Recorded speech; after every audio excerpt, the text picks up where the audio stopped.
নমস্কার। ভারত কথার গ্রন্থিমোচনের 1094তম পর্বে আপনাদের সবাইকে স্বাগত জানাই।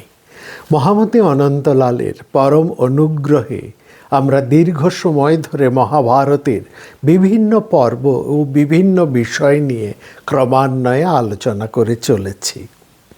বর্তমানে আমরা মহাভারতের সাংখ্য দর্শন নিয়ে আলোচনা করছি। গত দুটি পর্বে আমরা সাংখ্য দর্শন এবং মহামতি কপিলকে নিয়ে এক বিস্তৃত আলোচনা করেছি। কিন্তু এই যে সাংখ্য দর্শন, যা এত বিস্তৃত, গভীর এবং যার এই বিশাল ব্যাপ্তি, তাকে দুটি পর্বে সম্পূর্ণভাবে ধরা মোটেও সম্ভব নয়। আমরা বর্তমান পর্বেও মহর্ষি কপিল এবং তার সাংখ্য দর্শন নিয়ে কিছু কথা বলবো। মহাভারতে সাংখ্য দর্শনের পরম আচার্য এবং প্রবক্তা হিসেবে মহর্ষি কপিলের বন্দনা করা হয়েছে। সেখানে তিনি প্রজাপতির মর্যাদায় প্রতিষ্ঠিত। জমাহু কপিলং সাংখ্য পরমর্ষি প্রজাপতিম। একইভাবে তিনি যোগশাস্ত্রের যিনি পরম পুরুষ, সেই হিরণ্যগর্ভেরও পরম তত্ত্ববেত্তা। বলা হয় তার মতন এই ব্রহ্ম বিষয়ক জ্ঞান খুব কম মানুষেরই আছে, বা বলতে গেলে প্রায় তেমন কেউ নেই। হিরণ্যগর্ভ যোগস্য বেত্তা নান্য কদাচন। সাংখ্য এবং যোগ উভয় দর্শনই ব্রহ্মলাভের উপায়। একই কথা সেই অশ্বতর উপনিষদেও স্পষ্ট করে বলা হয়েছে। শ্রীমদ্ ভগবদ্ গীতার বিভূতি যোগে তিনি অর্থাৎ মহর্ষি কপিল ভগবানের বিভূতি হিসেবে সিদ্ধ যোগীদের মধ্যে শ্রেষ্ঠতম। সিদ্ধানাং কপিল মুনি। তিনি সিদ্ধেশ, সিদ্ধগণের ঈশ বা প্রভু। ভাগবত পুরাণে কপিল ভগবান বিষ্ণুর পঞ্চম অবতার বলে স্বীকৃত। এখানে একটি চমৎকার কাহিনী আছে।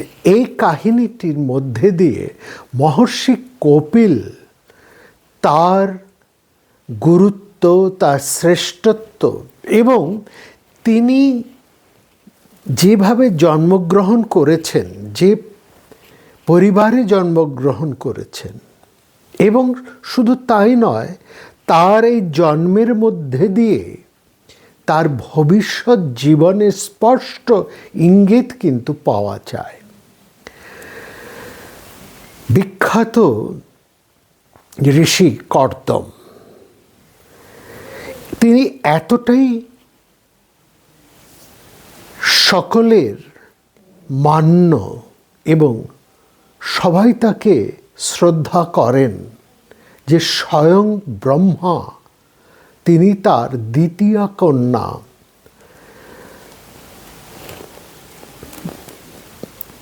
দেবাহুতিকে তুলে দিতে চান এই মহর্ষি কর্দমের হাতে। অর্থাৎ তিনি নিজেই এসেছেন মহর্ষি কর্দমের সাথে তার দ্বিতীয় কন্যা দেবাহুতির বিবাহের প্রস্তাব নিয়ে। সব শুনে মহর্ষি কর্দম ব্রহ্মাকে বললেন, ভগবান, আমার কিন্তু একটি শর্ত আছে। আমি কোনোভাবেই সাংসারিক জীবনে কিন্তু জড়াবো না। স্বয়ম্ভব মনু তাকে অনুরোধ করলেন, আমার কন্যা দেবাহুতির সন্তান উৎপত্তির সময় পর্যন্ত যেন তিনি কোনোভাবেই সংসার ত্যাগ না করেন। শর্ত স্বীকার করে অনুষ্ঠিত হলো বিবাহ পর্ব। বিবাহের পরই দেবাহুতিকে মহর্ষি কর্দম উপদেশ করলেন ভগবান নারায়ণের আরাধনা করার। স্বামীর উপদেশ অনুসারে দেবাহুতি নারায়ণের বন্দনায় এবং তপস্যায় মগ্ন হয়ে রইলেন। সেই তপস্যায় প্রসন্ন হয়ে নারায়ণ মহর্ষি কর্দমের তেজ ও বীর্য আশ্রয় করে দেবাহুতির পুত্ররূপে নারায়ণরূপী শ্রী বিষ্ণু আবির্ভূত হলেন।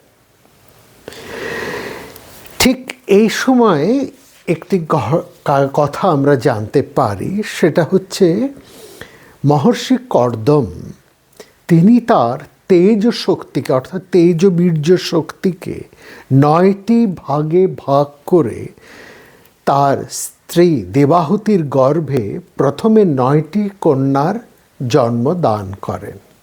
এই 9টি কন্যার প্রত্যেকের বিবাহ হয় ব্রহ্মার মানস পুত্রদের সাথে, যথাক্রমে কন্যা কলার সাথে মরিচির, অনুসূয়ার সাথে অত্রির, শ্রদ্ধার সাথে মহর্ষি অঙ্গিরার।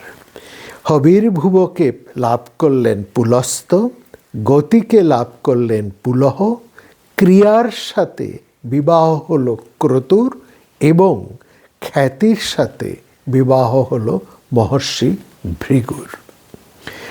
এরপরে এই যখন তার এই গর্ভে দেবাহুতির গর্ভে স্বয়ং নারায়ণ মহর্ষি কর্দমের পুত্ররূপে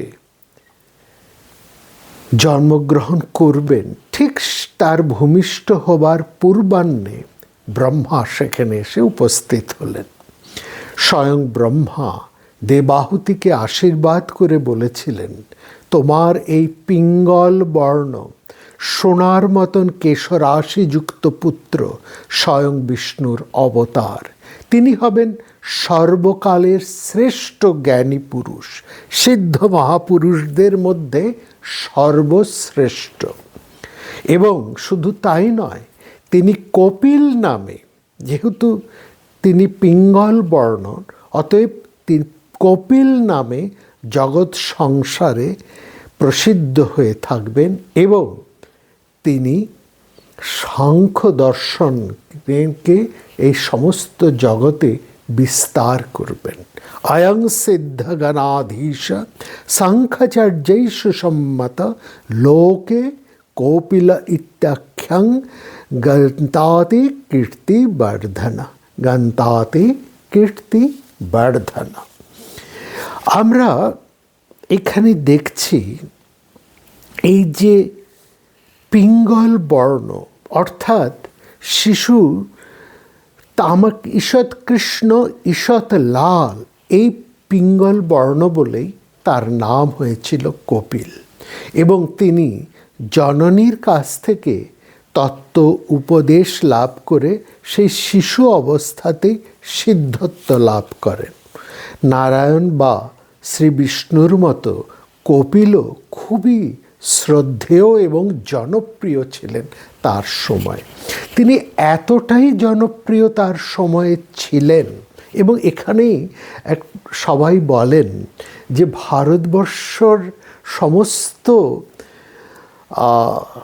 ধর্ম, অর্থ, কাম, মোক্ষ, এই যে চতুর্বর্গ তথা ভারতবর্ষের হৃদয়, চতুর্বর্গ এবং হৃদয়, এই পঞ্চম স্থান, প্রতিটি এই পঞ্চ স্থানকেই ধর্ম, অর্থ, চতুর্বর্গ এবং হৃদয়, এই 5টি স্থানকেই কালপুরুষেরা দীর্ঘদিন শাসন করে এসেছে।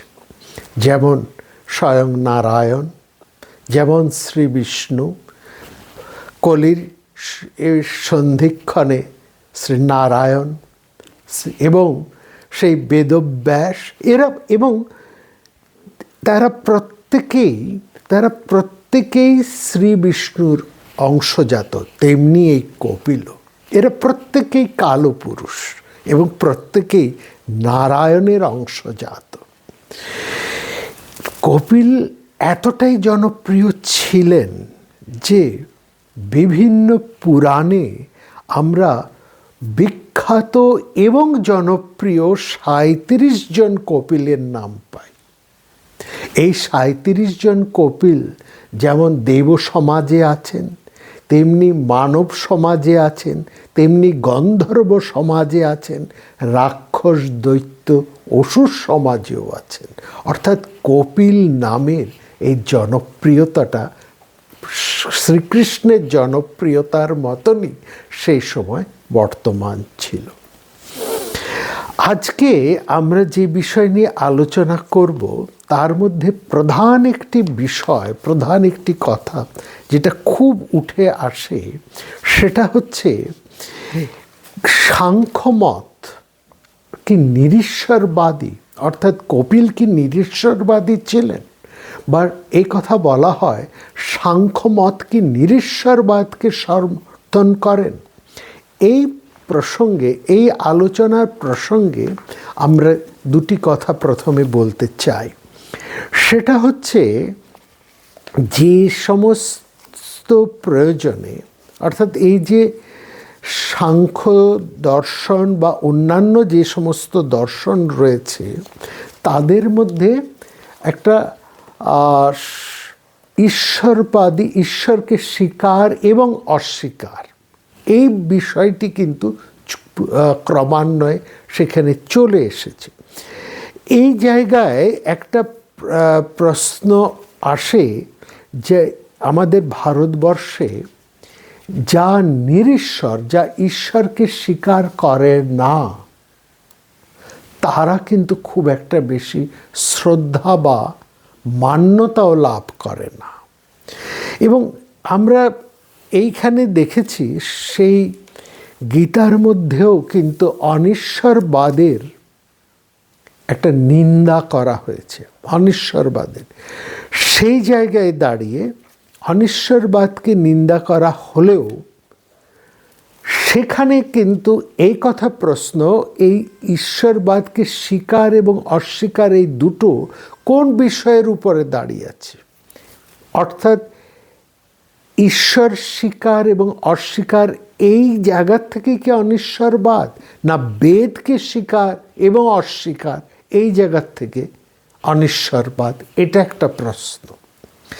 বলা হয় যারা বেদকে স্বীকার করেন না তারা হচ্ছেন নাস্তিক, আর যারা বেদকে স্বীকার করেন তারা হচ্ছেন আস্তিক। এই দিক থেকে বেদ জ্ঞান এবং সাংখ্য দর্শন, এই সাংখ্য শব্দের অর্থ যেমন সংখ্যা, তেমনি সাংখ্য শব্দের অপর অর্থ হচ্ছে জ্ঞান, শ্রেষ্ঠ জ্ঞান বা পরাজ্ঞান।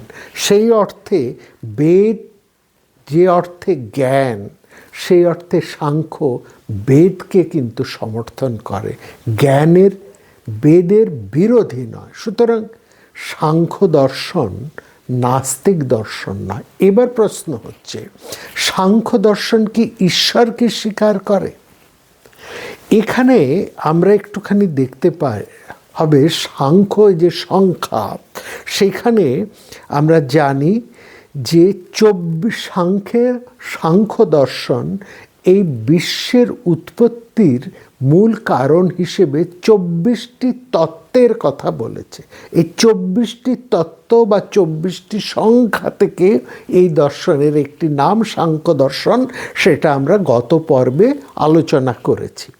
সেই 24টা পর্ব কি কি না, প্রথমটি হচ্ছে মূল প্রকৃতি, তারপরে হচ্ছে মহৎ, তারপরে হচ্ছে অহংকার এবং পঞ্চতন্মাত্র। পঞ্চতন্মাত্র মানে হচ্ছে সূক্ষ্ম পঞ্চভূত, অর্থাৎ শব্দ, স্পর্শ, রূপ, রস এবং গন্ধ, এই 5টি তন্মাত্র। তাহলে এই 5টি তন্মাত্র প্রকৃতি, মহৎ এবং অহংকার, এই 8টাকেই বলা হয় মূল প্রকৃতি। এই 8কেই বলা হয় প্রকৃতি বা সমগ্র প্রকৃতি। সমগ্র প্রকৃতির মধ্যে মূল প্রকৃতি আছে, মহৎ আছে, অহংকার আছে এবং পঞ্চতন্মাত্র অর্থাৎ শব্দ, স্পর্শ, রূপ, রস, গন্ধ, এই 8টি প্রকৃতি। এছাড়া কি আছে? একাদশ ইন্দ্রিয়, অর্থাৎ 5টি জ্ঞানেন্দ্রিয়, চক্ষু, কর্ণ, নাসিকা, জিহ্বা, ত্বক, এবং 5টি কর্মেন্দ্রিয়, হাত, পা, পায়ু, উপস্থ ইত্যাদি। এইরকম হচ্ছে 5টি কর্মেন্দ্রিয় মোট, ও মনও একটি ইন্দ্রিয়, অর্থাৎ এই একাদশ ইন্দ্রিয়।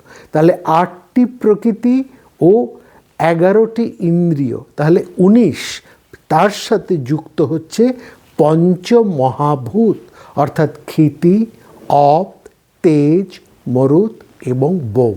মোট 14টি বা চতুর্বিংশতিতম তত্ত্ব। চতুর্বিংশতি তত্ত্ব, এই 24টি তত্ত্বের হচ্ছে বিশ্ব সৃষ্টির মূল উপাদান। সাংখ্য দর্শন এরই ব্যাখ্যা করেছে, যে কথা আমরা গত 2টি পর্বে আলোচনা করেছি। এবং সেখানে আমরা পাচ্ছি পঞ্চবিংশতি তত্ত্বে জীবাত্মাকে, এই জীবাত্মাকে বলা হয় পুরুষ, অর্থাৎ পুরুষ হচ্ছে চিন্ময়। পঞ্চবিংশঃ প্রকৃতমা বুদ্ধমান ইতি স্মৃতঃ यदा तो বুদ্ধেত আত্মানং তদা ভবতি কেবলা।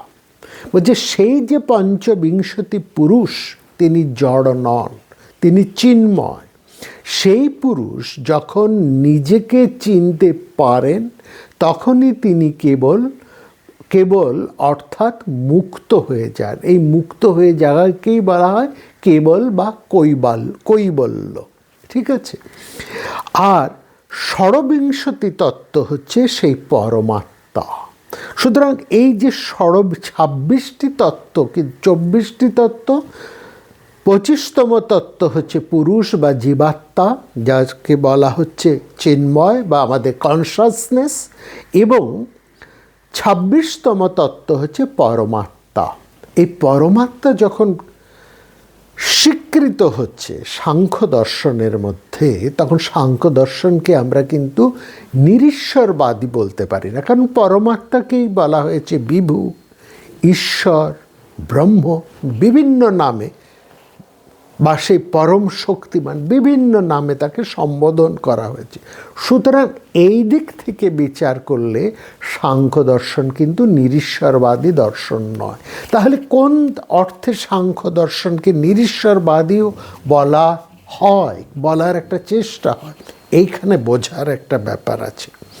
সাংখ্য দর্শন কোনো অর্থে কিন্তু ঈশ্বরকে অস্বীকার করে না, কিন্তু সাংখ্য দর্শন খুব পরিষ্কার করে বলেন যে ঈশ্বর সৃষ্টিকর্তা নন, অর্থাৎ এই সৃষ্টি নির্মাণের ক্ষেত্রে, সৃষ্টির ক্ষেত্রে ঈশ্বরের কোনো ভূমিকা সেখানে নেই। এটি হচ্ছে পরিষ্কার করে সাংখ্য দর্শন এখানে বলা হচ্ছে।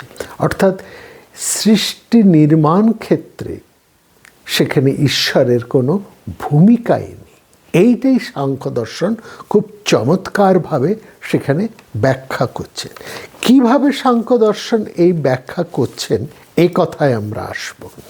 তার আগে আমরা বলি, যে সমস্ত প্রয়োজনে বিভিন্ন দর্শন যুক্তি সহকারে ঈশ্বরের বিভিন্ন যে সমস্ত দর্শনে যুক্তি সহকারে ঈশ্বর বিভিন্ন দর্শনে স্বীকৃত হয়েছেন, তার 2টি প্রয়োজন আছে।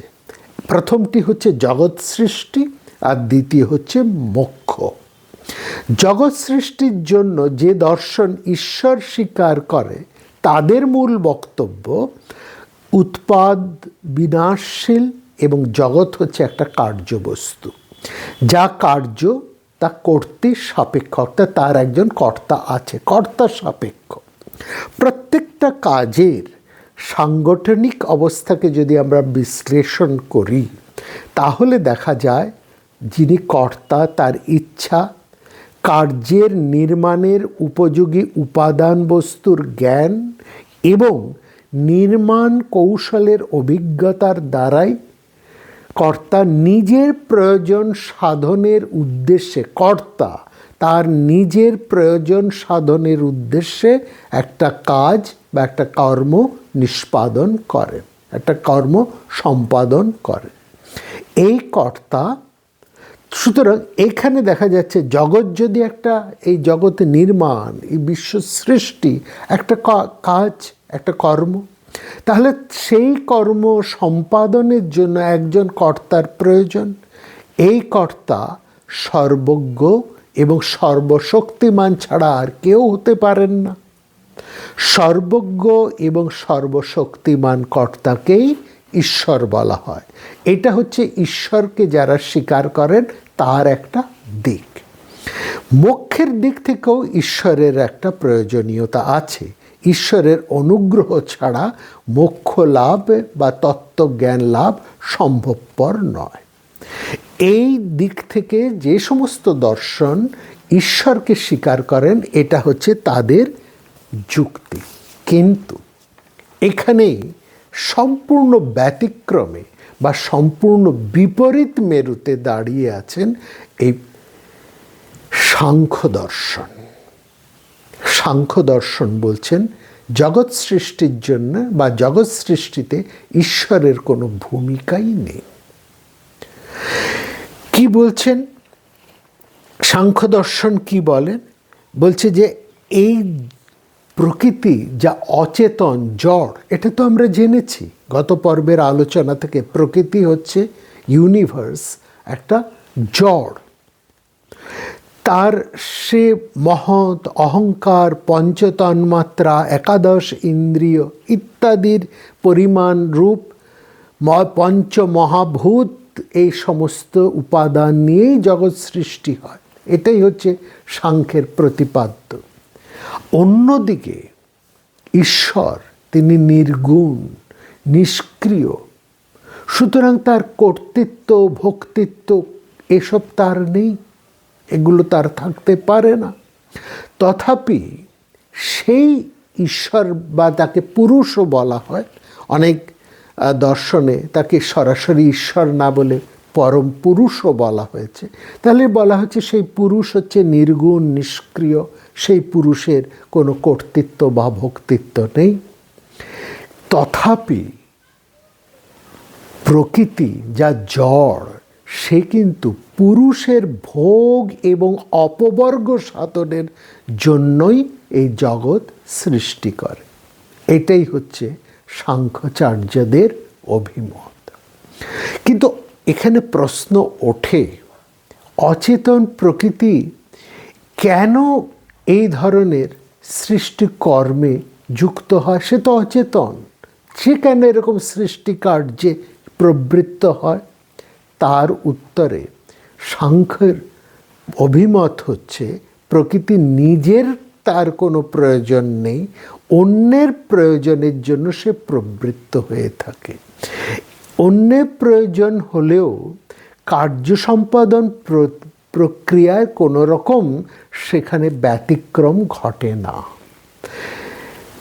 আগে অর্থাৎ নিজের প্রয়োজনই হোক আর অন্যের প্রয়োজনই হোক, প্রকৃতি কিন্তু কার্য করে যায়। তার উদাহরণ হচ্ছে প্রকৃতির এই সৃষ্টি হচ্ছে পুরুষের জন্য, কারণ সৃষ্টি করাই হচ্ছে প্রকৃতির স্বভাব। সুতরাং সেখানে ঈশ্বরের কোনো ভূমিকাই নেই। প্রকৃতি নিজেই সেখানে সৃষ্টি করতে পারে বা কোনো কিছু কিছু জিনিস প্রকৃতি সেখানে সৃষ্টি করে। কীরকমভাবে করে? যেমন বলা হচ্ছে গরুর দুধ হচ্ছে একটা অচেতন পদার্থ, কিন্তু যে মাত্র গাভীর জন্ম হয়, অর্থাৎ গরু যে মুহূর্তে তার বাছুরের জন্ম দেয়, সেই মুহূর্তেই তার বাটে, তার দুগ্ধ স্তনে কিন্তু দুগ্ধ ক্ষরিত হয়। সুতরাং এইটা হচ্ছে অচেতনের একটা ধর্ম, স্বভাব ধর্ম। আপনা থেকেই সেই চেতন বস্তু অর্থাৎ পুরুষের জন্য, পুরুষ হচ্ছে চেতন, প্রকৃতি অচেতন, ওই চেতনের ভোগ সম্পাদনের জন্য সে কিন্তু কিছু কার্য করে থাকে, যেমন দুগ্ধক্ষরণ। এই যে জল সবসময় সে নিচের দিকে গড়িয়ে যায়, এটা জলের ধর্ম। সুতরাং অচেতন জলের এটাই হচ্ছে প্রবৃত্তি। সুতরাং দুধ, জল এরা প্রবৃত্ত হয় বলে দুধ জলের মধ্যে একটা প্রবৃত্তি ভাব লক্ষ্য করা যায় বলে একথা বলা হয় যে প্রবৃত্তি অর্থাৎ কার্য সম্পাদনের যে ক্ষমতা, সেটা কেবলমাত্র চেতনেরই ধর্ম নয়, কেবলমাত্র চেতনেরই ধর্ম নয়, এইটি খানিকভাবে অচেতন বা প্রকৃতির মধ্যেই দেখা যায়। সুতরাং সৃষ্টির এই ক্ষেত্রে কোনোভাবেই ঈশ্বরের কোনো ভূমিকাই নেই সেখানে। অর্থাৎ আরেকটু আমরা বিস্তৃত করে এখানে বলতে পারি, ব্রহ্ম হতে যে জগতের উৎপত্তির কথা যা অন্যান্য দর্শন বলে, এই মতকে সাংখ্যাচার্যেরা সমীচীন বলে বিবেচনা করেন না। কারণ ব্রহ্ম অর্থাৎ যিনি চেতন শক্তি, ব্রহ্ম হচ্ছে চেতন শক্তি, সেই পুরুষ যার মধ্যে সেই চেতনের ভাবটির সম্পূর্ণ রয়েছে, চৈতন্য যার মধ্যে রয়েছে, হ্যাঁ, সেই তিনি চিন্ময়, যার মধ্যে সেই চিন্ময় বা ব্রহ্ম, তাকে আমরা যাই বলি না কেন, বা ঈশ্বর, চিন্ময়, ব্রহ্ম, চেতন, পুরুষ, ঈশ্বর, যে নামেই আমরা তাকে অভিহিত করি না কেন, তিনি হচ্ছেন অপরিণামী। অপরিণামী মানে, অপরিণামীর অর্থ হচ্ছে শাশ্বত, অপরিবর্তনীয়, যার কোনো রকম পরিবর্তন ঘটে না, অপরিবর্তনীয়, শাশ্বত গুণের অতীত এক পরম সত্য। কিন্তু প্রকৃতি হচ্ছে পরিবর্তনশীল, প্রকৃতির একটা পরিবর্তন ঘটে। প্রকৃতির মধ্যে সৃষ্টির সমস্ত গুণগুলি বর্তমান থাকে, এবং সেখানে আরেকটি তত্ত্বও কিন্তু সাংখ্যাচার্যেরা বলে থাকেন যে প্রকৃতির মধ্যে সমস্ত গুণ বর্তমান। কোন গুণ? না, সৃষ্টির সমস্ত গুণ। উদাহরণ তারা দিয়েছেন চমৎকারভাবে, একটা বীজের উদাহরণ। একটা বীজের মধ্যে এক মহীরুহ বা বনস্পতির সমস্ত গুণ বর্তমান থাকে, সুপ্ত আকারে প্রচ্ছন্নভাবে সেখানে থাকে। সেই বীজ যখন সেই পঞ্চভূতের সংস্পর্শে আসে, তখনই তার মধ্যে সৃষ্টিক্রিয়া দেখা যায়। এই যে পঞ্চভূতের সঙ্গে একটা চৈতন্যের যোগ সেখানে রয়েছে, এই চৈতন্যের যোগের সাথে এসেই সেই প্রকৃতি সুয়তে সচরাচরম, সেখান থেকে তার উৎপত্তি ঘটে, বা আমরা সেখান থেকে উদ্ভিদের জন্ম হয়। সুতরাং এই জায়গায় এই দুটি তত্ত্বই কিন্তু সাংখ্যাচার্যেরা বলছে প্রকৃতি কখনো কখনো নিজের থেকেই সেই চিন্ময়ের ভোগের জন্য, চৈতন্যের ভোগের জন্য, পুরুষের ভোগের জন্য ক্রিয়াশীল হয়, যার উদাহরণ আমরা দিয়েছি সেই দুগ্ধক্ষরণ, গাভীর দুগ্ধক্ষরণ। অন্য দিক থেকে এটাও বলা হয়েছে যে প্রকৃতির মধ্যে সমস্ত সৃষ্টির গুণ বর্তমান থাকলেও সেখানে প্রকৃতি কিন্তু নিজের থেকে সবসময় একটা বিরাট কিছু সৃষ্টি করতে পারে না, সেখানে তার পুরুষের সংযোগের প্রয়োজন হয়, পুরুষ এবং প্রকৃতি যোগেই সেখানে উৎপন্ন হয়। এবার প্রশ্ন, এবার সেখানে সাংখ্যযোগীরা খুব পরিষ্কার কথা বলছেন যে এই যে বলছেন যে যা অচেতন বস্তু তা চেতনের সংস্পর্শে এসে সেটা কার্যে পরিণত হয়। খুব এখানে আরেকটি উদাহরণ তারা দিচ্ছেন। কি উদাহরণ? বলছেন বাটালি। বাটালি কি জিনিস? আমরা জানি ছুতোর মিস্ত্রি, সূত্রধরের হাতের কাছে বাটালি থাকে, যে বাটালির সাহায্যে একজন ছুতোর মিস্ত্রি, কাঠ মিস্ত্রি কাঠের মধ্যে নানা রকমের শিল্পকর্ম ফুটিয়ে তোলেন। কিন্তু এই বাটালি তার শিল্পকর্ম ফুটিয়ে তোলার ক্ষমতা আছে, গুণগুলো বর্তমান আছে, উপাদান আছে, কিন্তু সে নিজের থেকে ফুটিয়ে তুলতে পারে না, কারণ সে অচেতন। সুতরাং যতক্ষণ না সে সচেতন একজন ছুতোর বা সূত্রধর্মীর সাথে সংযুক্ত না হচ্ছে, তার পক্ষে কোনো কার্যে প্রবৃত্ত হওয়া সম্ভব নয়। সুতরাং এই জায়গায় বলছেন, এই সুতরাং প্রকৃতির স্বরূপের অভিজ্ঞ চেতনই প্রকৃতির অধিষ্ঠাতা হতে পারে। অধিষ্ঠাতা শব্দের অর্থ হচ্ছে অধ্যক্ষ, অর্থাৎ ফাউন্ডার, পজেসার, ওনার। সুতরাং যে ওই স্বরূপটাকে জানে, প্রকৃতির স্বরূপকে যে জানে, সেই তার অধিষ্ঠাতা হতে পারে। এবং স্বরূপ, প্রকৃতির স্বরূপ কে জানেন? তিনি ঈশ্বর। তাহলে যারা ঈশ্বরবাদী তারা বলছে এই প্রকৃতি ঈশ্বর দ্বারাই নির্মিত, ঈশ্বরই তো এর সৃষ্টিকর্তা। কিন্তু সাংখ্যচার্যরা বলছে তা রসো, এখানে একটু ভুল হয়ে গেল। দেখো, তোমরা যে ঈশ্বরের কথা বলছো, যে চেতনের কথা বলছো, যে চৈতন্যময় পুরুষের কথা বলছো, তার তো তিনি তো নিষ্ক্রিয়। সাংখ্য মতে পুরুষ তো নিষ্ক্রিয়। আমরা বলেছি সে পঙ্গু, তার কোনো ক্রিয়াশক্তি নেই। ক্রিয়াশক্তি আছে প্রকৃতির, কিন্তু প্রকৃতি অন্ধ, সে নিজের থেকে কিছু করতে পারে না, চলতে পারে না। তার চলন ক্ষমতা আছে, কিন্তু সে নিজের থেকে চলতে পারে না, কারণ সে অন্ধ। আর পুরুষ, তার দৃষ্টিশক্তি আছে, সে দেখতে পারে, সে দ্রষ্টা, কিন্তু সে পঙ্গু, সে ক্রিয়াশীল নয়, সে নিষ্ক্রিয়। বলছে ঈশ্বর জগতের স্রষ্টা কর্তা, এটা যে বলছো, কিন্তু ঈশ্বর তো নিষ্ক্রিয়, তার তো কোনো ক্রিয়া নেই, তার তো কোনো ব্যাপার সত্তা নেই। সে কেন ওই বাটালি নিয়ে কাঠের মধ্যে একটা জিনিস ফুটিয়ে তুলবে? কেনই বা সে জগৎ সংসার করবে? সুতরাং ঈশ্বর কোনোভাবেই প্রকৃতির অধিষ্ঠাতা হতে পারেন না, ফাউন্ডার বা অধ্যক্ষ হতে পারেন না, কারণ তিনি নিষ্ক্রিয়।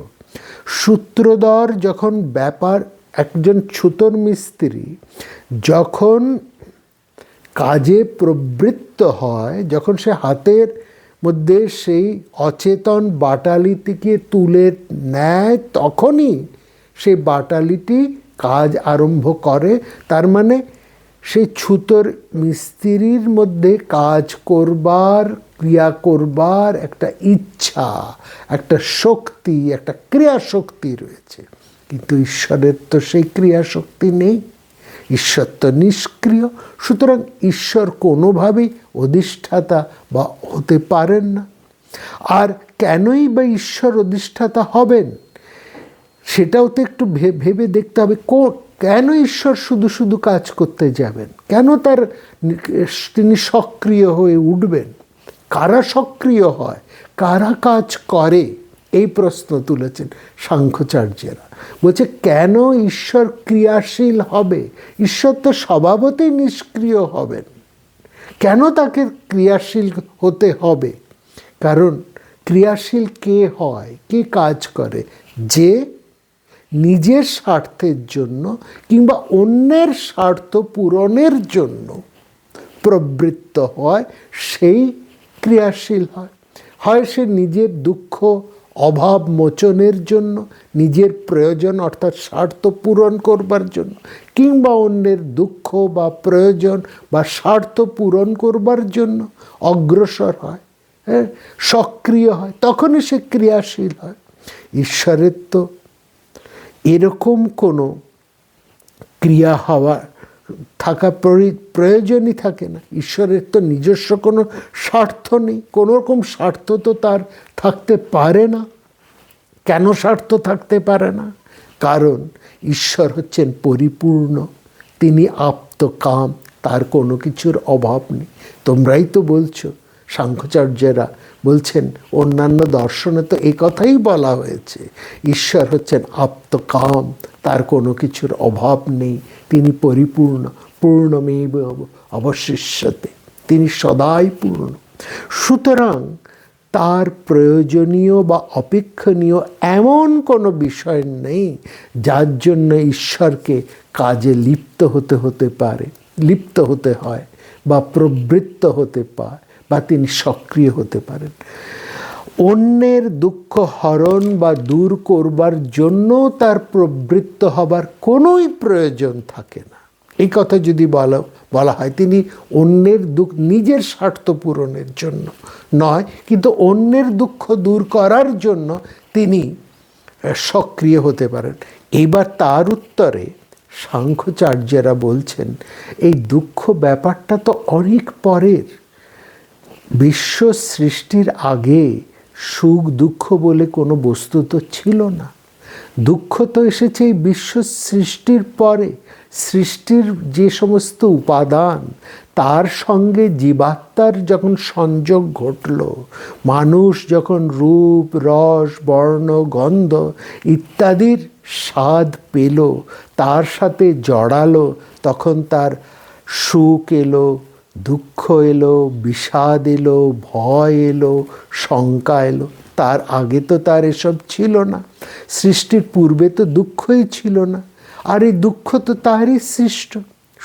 এবার যদি বলা হয় ঈশ্বর করুণাবশত এই সমস্ত কাজ করেন, তাহলে এখানেও আরেকটা প্রশ্ন উঠে আসে, এই কারুণ্যবশত ঈশ্বর প্রাণী সৃষ্টি করেছেন, জগৎ সৃষ্টি করেছেন, এ কথাটাও সমীচীন নয়।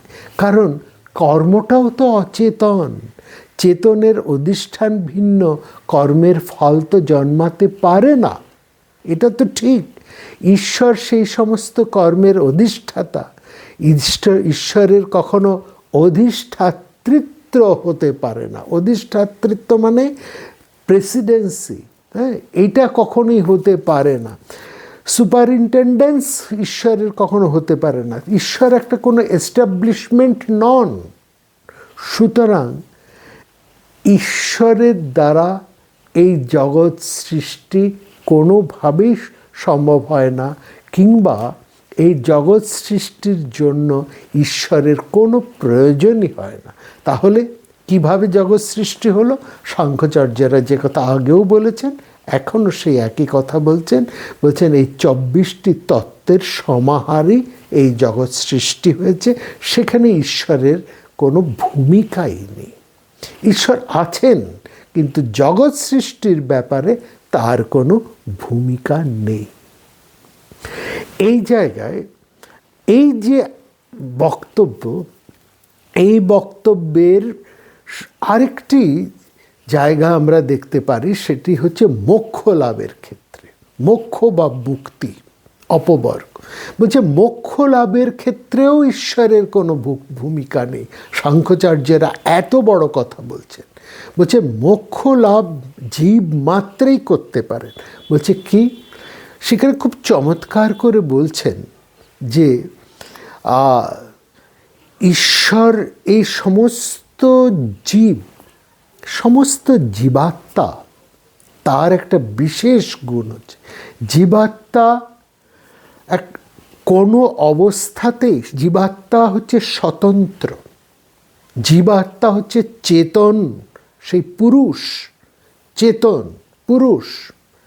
সে কোনো প্রকৃতির মধ্যে থাকে বটে, কিন্তু কোনো অবস্থাতেই প্রকৃতির সাথে মিশে যায় না। কোনো অবস্থাতে সে নির্ক্ষীর হয়ে যায় না। দুধ জলের সাথে মিশে যেমন একেবারে ক্ষীর হয়ে যায়, সেখানে জল এবং দুধকে আলাদা করা যায় না। জীবাত্মা এই প্রকৃতির সাথে মিশে কিন্তু তেমনভাবে এক হয়ে যায় না। এখানে উদাহরণ দিয়ে বলা হচ্ছে, চাল এবং তিল, তাকে যতই ঘি দিয়ে মেশানো হোক না কেন, তা কোনো অবস্থাতেই সেটা নির্ক্ষীরের মতো মিশ্রিত হয়ে যাবে না। সে সবসময় তাদের চাল চালের ধর্ম, তিল তিলের ধর্ম, অর্থাৎ প্রত্যেকেই সবসময় আলাদাই থাকবে। তাদেরকে সবসময় পৃথক করা সম্ভব হবে, তাদেরকে কখনোই এক করে মিশে যায় না। এই উদাহরণটি আরও চমৎকারভাবে দিয়েছেন মহাভারতে। আমরা দেখতে পাই সেখানে খুব চমৎকারভাবে মহারাজ জনকের সাথে আলোচনা প্রসঙ্গে আমরা দেখতে পাচ্ছি মহর্ষি যাজ্ঞবল্ক্য এসেছেন। মহর্ষি যাজ্ঞবল্ক্যের কাছে মহারাজ জনক এই সাংখ্য জ্ঞানের পরিচয় জানতে চেয়েছেন। সেখানে এই সাংখ্য জ্ঞানের এই 24টি তত্ত্ব, জীবাত্মার তত্ত্ব, পরমাত্মার তত্ত্ব ইত্যাদি সমস্ত কিছু ব্যাখ্যা করার পর সেখানে খুব চমৎকারভাবে যাজ্ঞবল্ক্য বলছেন, মহারাজ জানবেন এই জীবাত্মা হচ্ছে সে চেতন স্বরূপ, সে কোনো অবস্থাতেই কিন্তু প্রকৃতির সাথে মিশে যায় না। উদাহরণ দিতে গিয়ে তিনি বলছেন যেরকম মাছ জলের মধ্যে থাকে কিন্তু কোনো অবস্থাতেই মাছ জলের সাথে মিশে যায় না, ঠিক যেমন পদ্মফুল জলের মধ্যে জন্মায়, পাকে জন্মায়, কিন্তু কোনো অবস্থাতেই পদ্মফুল পাকের সাথে বা জলের সাথে মিশে যায় না, তাকে পৃথক করা যায়, আলাদা করা যায়। তারা প্রত্যেকেই তার আলাদা ধর্ম, অর্থাৎ পদ্মফুল তার ধর্ম রক্ষা করে, জল বা পাকের সঙ্গে মিশে যায় না। মাছ যেমন জলে বাস করেও জলের সাথে মিশে যায় না, জলের ধর্ম রক্ষা করে, ঠিক সেই রকম জীবাত্মা এই প্রকৃতির সাথে বসবাস করেও সে কিন্তু মিশে যায় না। এবং সেখানে খুব পরিষ্কার করে বলছেন এই সমগ্র বিশ্বের মধ্যে একজন জ্ঞানী পুরুষ, খুব চমৎকার উদাহরণ দিয়ে বলছেন এই সমগ্র বিশ্বের মধ্যে জ্ঞানী পুরুষ। এবং এখান থেকে সাংখ্য জ্ঞান এই অর্থে ব্যবহৃত। সাংখ্যকে বলা হচ্ছে জ্ঞান, পরম জ্ঞান। সেই পরম জ্ঞান লাভ করেই একজন সাংখ্যবিদ তিনি কিন্তু মুক্তি লাভ করতে পারেন, তার কোনো ঈশ্বরের প্রয়োজন হয় না, এই কথাও বলছেন। এই জায়গাটার আমাদের একটু ব্যাখ্যা করার প্রয়োজন আছে। সেটা হচ্ছে এই যে মুক্তির ইচ্ছা, এই মুক্তির ইচ্ছা কেমন না, এই যে জীবাত্মা যেহেতু সে প্রকৃতির মধ্যে বাস করে, প্রকৃতির দ্বারা যেন সে আবিষ্ট হয়ে থাকে, অর্থাৎ অজ্ঞানতাবশত প্রকৃতির সমস্ত গুণ তাকে আচ্ছাদন করে থাকে। তখন সে ভাবে আমি এই অমুকের ছেলে, আমি বিদ্বান, আমি ধনবান, আমি কীর্তিমান, কিংবা আমি মূর্খ, আমি অমুক, আমি তমুক। অর্থাৎ সে নিজের যে আত্মপরিচয়, নিজের যে সঠিক পরিচয়, সেই পরিচয়টাকে সে কিন্তু ভুলে যায়। সেই পরিচয়টি তার মধ্যে কিন্তু আর বর্তমান থাকে না, সে যেন ঢেকে যায় নিজে। কিন্তু যেই মুহূর্তে তার মধ্যে সেই চৈতন্যের উদয় হয়, যে মুহূর্তে তার মধ্যে আত্মজ্ঞানের উদয় হয়, সেই মুহূর্তে সে প্রকৃতির সমস্ত আবেদনকে নস্যাৎ করে প্রকৃতির থেকে সে পৃথক হয়ে যায়। কারণ জীবাত্মা কোনো অবস্থাতেই প্রকৃতির সাথে একেবারে মিশে যায় না, সে নিজেকে পৃথক করে ফেলতে পারে। এই যে পৃথকীকরণ, এইটাকেই বলা হচ্ছে বিবেক খ্যাতি। এই জায়গাকেই বলা হচ্ছে বিবেক খ্যাতি। বিবেক শব্দের অর্থ হচ্ছে পৃথকীকরণ, পার্থক্য করা, আলাদা করা। আর খ্যাতি শব্দের অর্থ হচ্ছে উপলব্ধি, অনুভব। যে মুহূর্তে একজন জানতে পারে যে এটা আমার সঠিক পরিচয় নয়, আমি এই নই, আমি শুদ্ধ, বুদ্ধ, মুক্ত, সেই মুহূর্তে সে আর কিন্তু প্রকৃতির কোনো আবেদনেই সে সাড়া দেয় না, সে আর বদ্ধ হয় না, তাকে আবদ্ধ করে রাখা যায় না। এই ব্যাপারে খুব চমৎকার উদাহরণ দিয়েছেন শ্রীরামকৃষ্ণদেব। তিনি বলছেন সহস্র হাজার বছরের জমাট বাঁধা অন্ধকার এক লহমায় একেবারে দূর হয়ে যায়। একটি দেশলাইয়ের কাঠি জ্বালা মাত্রই 1000 বছরের অন্ধকার দূর হয়ে যায়। ঠিক সেরকম যে মুহূর্তে চৈতন্যের উদয় হয়, যেই মুহূর্তে প্রকৃত জ্ঞান জন্মায়, নিজের স্বরূপ পরিচয় জীবাত্মা জানতে পারে, তার নিজের সঠিক পরিচয়টি, সেই মুহূর্তে তার সমস্ত অজ্ঞান দূর হয়ে যায়। তখন সে আর এই প্রকৃতির আবেশে আবিষ্ট থাকে না। সে এইখানে হচ্ছে জ্ঞানের প্রসঙ্গ। এই জায়গায় এই জ্ঞানের মহিমার কথা কিন্তু সাংখ্য দর্শনের মধ্যে বলা হয়েছে। আমরা আসছি সেই কথায়। যে কথা বলছিলাম, এই মোক্ষ লাভের ক্ষেত্রেও কিন্তু ঈশ্বরের যে প্রয়োজন হয় না, এটা এখানেই সাংখ্যচার্যেরা প্রমাণ করছে। তারা বলছেন যে মুহূর্তে জীবাত্মা জানতে পারে তার স্বরূপ পরিচয়, সেই মুহূর্তেই সে মুক্ত হয়ে যায়। সেই স্বরূপ, সেই জ্ঞান অগ্নি তার সমস্ত আবেশকে, সমস্ত মোহকে মুহূর্তে দগ্ধ করে দেয়। আর দগ্ধ বীজ হতে, হ্যাঁ, বীজের মধ্যে জন্মাবার সমস্ত উপাদান থাকে, বীজের মধ্যে সৃষ্টির সমস্ত উপাদান থাকে, কিন্তু সেই বীজকে যদি দগ্ধ করে ফেলা হয়, তাহলে সেই বীজকে যতই জল, মাটি, অর্থাৎ এই পঞ্চভূতের সাথে, ক্ষিতি, অপ, তেজ, মরু, বোম, জল, মাটি, আলো, হাওয়ার সাথে যতই যুক্ত করা হোক না কেন, তার থেকে আর কোনোভাবেই উদ্গম হবে না। সেইতে কোনোভাবেই সেখান থেকে আর নতুন কোনো চারা গাছ গজাবে, অর্থাৎ সৃষ্টি আর তার মধ্যে হবে না। অর্থাৎ এই বিশ্ব সৃষ্টির সাথে, প্রকৃতির সাথে তার আর কোনো সম্বন্ধই থাকবে না। সে নিজেকে আর কোনোভাবেই সৃষ্টি কার্যের সাথে যুক্ত রাখবে না। এই ক্ষেত্রেই সে মুক্ত হয়ে যাচ্ছে। সেই মুহূর্তে মুক্ত হয়ে যাওয়া মানে তার স্বরূপ পরিচয়, আত্মপরিচয় লাভ করা। মোক্ষ লাভ করার অর্থ হচ্ছে স্বপরিচয়। একটি জীবাত্মা, সে যে শুদ্ধ, বুদ্ধ, মুক্ত, অজ, অমর, অশোক, ভয়হীন, এই পরিচয়টি যে তার সঠিক পরিচয়, এই পরিচয়টি যে মুহূর্তে লাভ করে, সেই মুহূর্তেই তার মোক্ষ লাভ ঘটে বা মুক্তি লাভ ঘটে।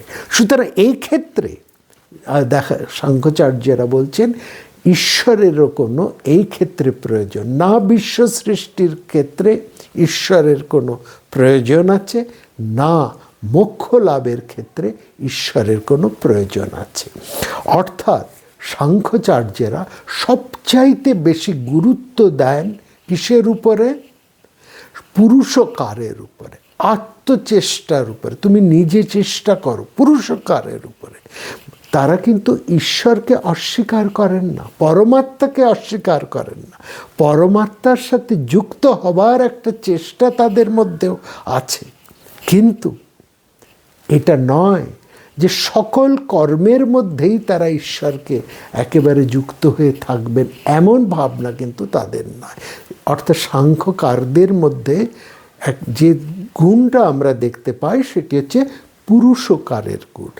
এই সাংখ্য জ্ঞান যা আমরা বিশেষ করে গীতা, ভগবদ গীতার মধ্যেও পাই, সেখানেও খুব পরিষ্কার করে এই সাংখ্যচার্যের এই জ্ঞানকেই সেখানে বলা হয়েছে। জ্ঞানাগ্নি সর্বকর্মাণি ভস্মাসাৎ কুরুতে অর্জুন। অর্থাৎ জ্ঞান অগ্নির কথাও, অর্থাৎ গীতার মধ্যে সে সাংখ্য জ্ঞানের কথাও কিন্তু খুব পরিষ্কার করে বলা হচ্ছে। অর্থাৎ সাংখ্য শব্দের অপর অর্থ হচ্ছে জ্ঞান, বিশেষ জ্ঞান বা প্রমা। এই জন্য মহর্ষি ব্যাসদেব মহামতি ভীষ্মের সাংখ্য দর্শন সম্পর্কে বক্তব্য তুলে ধরতে গিয়ে মহাভারতের শান্তি পর্বে জ্ঞানের মহিমা কীর্তন করেছেন। প্রথমেই তিনি সেখানে কপিল মতে দেহের 5টি দোষের কথা সেখানে বলেছেন। 5টি দোষের কথা প্রথম বলেছেন কপিল। দেহের যে কোনো জীব দেহের মধ্যে এই 5টি দোষ থাকে। কী সেই 5টি দোষ? না, কাম, ক্রোধ, ভয়, নিদ্রা এবং শ্বাস, অতিরিক্ত শ্বাস বা শ্বাস এর অসমতা, সুষম শ্বাস নয়, অসমতা। সেখানে বলছেন এই যে কাম, তার ক্রোধ, ভয়, আলস্য বা নিদ্রা এবং শ্বাসের বিকার, এই মানুষের মৃত্যুর বা তাকে অধঃপতনের তার মূল কারণ। এগুলি হচ্ছে মানুষের শোক, ভয় বা অসুখের মূল কারণ। এই দোষকে কিভাবে দূর করা যায়? বলছে কাম, ক্রোধ, ভয়, নিদ্রা পঞ্চম শ্বাস উচ্যতে এতে দোষা শরীরেষু দৃশ্যন্তে সর্বদেহিনা। দেহি মাত্রের এই পঞ্চটি দোষ থাকে। বলছে এই 5টি দোষ কিভাবে দূর করা সম্ভব? সেখানে খুব পরিষ্কার করে বলছেন যে এই 5টি দোষকে দূর করতে পারে ছিন্দন্তি ক্ষময়া ক্রোধং কামং সংকল্প বর্জনাৎ সত্য সংসেবনানিন্দ্রদাম প্রমদ অদ্ভয়ম তথা ছিন্দন্তি পঞ্চমম শ্বাসম মল্লহারতন নৃপ। বলছে ক্ষমার মাধ্যমে ক্রোধকে, ত্যাগের সংকল্প দিয়ে কামকে, কর্মের প্রাবল্যের মধ্যে দিয়ে অর্থাৎ উদ্যম শক্তির, এই উদ্যম কিন্তু সাংখ্য দর্শনের একটা বিরাট কথা। তারা পুরুষকার বা উদ্যমকে সবচাইতে বেশি গুরুত্ব দিয়ে থাকেন। বলছেন উদ্যম বা কর্মশক্তির প্রেরণার দ্বারা নিদ্রা এবং আলস্যকে, সাবধানতার দ্বারা ভয়কে এবং আহার ও বিহারের সংযমের মাধ্যমে শ্বাসের অসৎমাকতাকে, শ্বাসের বিকারকে যোগীরা নষ্ট করতে পারে। সুষম শ্বাস, এই সুষম শ্বাসের জন্য দেখবেন যোগীরা প্রাণায়াম করেন, কিন্তু প্রাণায়াম করলেও সবসময় শ্বাসের সুষমতাকে রক্ষা করা যায় না। প্রাণায়াম তো করতেই হবে, সেই সঙ্গে আহার এবং বিহার, চলাফেরা, খাওয়া এবং চলাফেরা, এর মধ্যে একটা ছন্দ রাখতে হবে। সুতরাং তার মধ্যে অতিরিক্ততাকে নষ্ট করতে হবে। সুতরাং এই ক্ষমা দ্বারা ক্রোধ, ত্যাগের সংকল্পের মাধ্যমে কাম, কর্মের উদ্যমশীলতা, কর্মের প্রাবল্যের মধ্যে দিয়ে আলস্য বা নিদ্রাকে, সাবধানতার মাধ্যমে ভয়কে এবং আহার ও বিহারের সংযমের মধ্যে দিয়ে শ্বাসের সুষমতাকে রক্ষা করতে হবে। এই জায়গায় আমরা দেখছি এই পর্বেই এখানে খুব চমৎকারভাবে যাজ্ঞবল্ক্য এই জ্ঞানের মহিমার বর্ণনা করছেন, যে কথা মহামতি ভীষ্ম যুধিষ্ঠিরের কাছে বলছেন তপস্যারূপ দণ্ড এবং জ্ঞানরূপ অস্ত্র দিয়েই একজন বিবেকবান মানুষ, খুব সুন্দর বলছেন, জ্ঞান যোগেন সংখ্যানং ব্যাপীন মহতা নৃপ রাজসান শুভং গন্ধ মনুষ্যং তথা বিধান। বলছে এইটা কিভাবে তুমি নিজেকে ঠিক রাখবে? সেখানে বলছে চিত্তাস্তু জ্ঞান শাস্ত্রেণ তপদণ্ডেন ভারত। বলছে সমস্ত পুণ্য কর্ম, নিজেকে সমস্ত পুণ্য কর্ম তুমি করতে পারবে, সমস্ত মোক্ষ অর্থাৎ মুক্তি তুমি লাভ করতে পারবে, সমস্ত মুক্তি অর্থাৎ ভয় থেকে মুক্তি, শোক থেকে মুক্তি, আলস্য থেকে মুক্তি, শ্বাসের অসমতা থেকে মুক্তি, সর্বপ্রকার অসুখ থেকে তুমি মুক্তি লাভ করতে পারবে। কিসের মধ্যে থেকে? এক হাতে তুমি দণ্ড এবং অপর হাতে তুমি অস্ত্র ধারণ করে এগিয়ে যাও। কিসের দণ্ড? তপস্যারূপ দণ্ড। চিত্তাংস্ত জ্ঞান শস্ত্রেণ তপদণ্ডেন ভারত। জ্ঞানরূপ অস্ত্র এবং তপস্যারূপ দণ্ড, এই দুইকে ধারণ করেই তুমি এগিয়ে যাও। এখানে এইটাই হচ্ছে আমাদের এই দর্শনের, সাংখ্য দর্শনের অনন্যতা। সাংখ্য দর্শন একজন মানুষকে বারবার জাগিয়ে তোলে। এবং এই জায়গায় লক্ষ্য করবেন, আমরা আলোচনার মানে গত আলোচনার প্রথমেই আমরা বলেছি আমাদের যে রাজযোগ, আমাদের যে বেদান্ত দর্শন, অদ্বৈত দর্শন কিন্তু এই সাংখ্য যোগের উপরেই প্রতিষ্ঠিত। এবং সেখানে বলা হচ্ছে যে এই জ্ঞান চর্চার মধ্যে দিয়েই, জ্ঞানের মহিমার মধ্যে দিয়েই তুমি কিন্তু তোমার সেই মোক্ষকে, মুক্তিকে লাভ করতে পারো। এবং যে কথা বিবেকানন্দ যে বলছেন, উত্তিষ্ঠিত জাগ্রত প্রাপ্য বরান নিবোধত, এই যে উপনিষদের কথা, এই উপনিষদের কথার মূল তত্ত্বতে কিন্তু এই সাংখ্য দর্শনের মধ্যেই বলা হচ্ছে তপস্যা। তপস্যা কি? এই ঠিক একটু আগেই যে বলা হয়েছে, অর্থাৎ এই ক্ষমার তপস্যা, ত্যাগের তপস্যা, উদ্যমের তপস্যা, সতর্কতার তপস্যা এবং আহার বিহার সংযমের তপস্যা। এই 5টি তপস্যাই হচ্ছে মূল তপস্যা। আর এই 5টি তপস্যার উপর ভিত্তি করেই কিন্তু যোগ দর্শন গড়ে উঠেছে। সুতরাং ভালো করে দেখতে গেলে যোগ দর্শন এবং সাংখ্য দর্শনের মধ্যে কিন্তু কোনো পৃথকত্ব নেই, সেখানে কিন্তু কোনো আলাদা কিছু ভাব নেই। একদম পরিষ্কার করে সেখানে আমরা দেখছি, পরিষ্কার করে বলা হয়েছে এই দর্শনের আলোচনার মধ্যে যে সাংখ্য দর্শন এবং যোগ দর্শন দুই কিন্তু এক।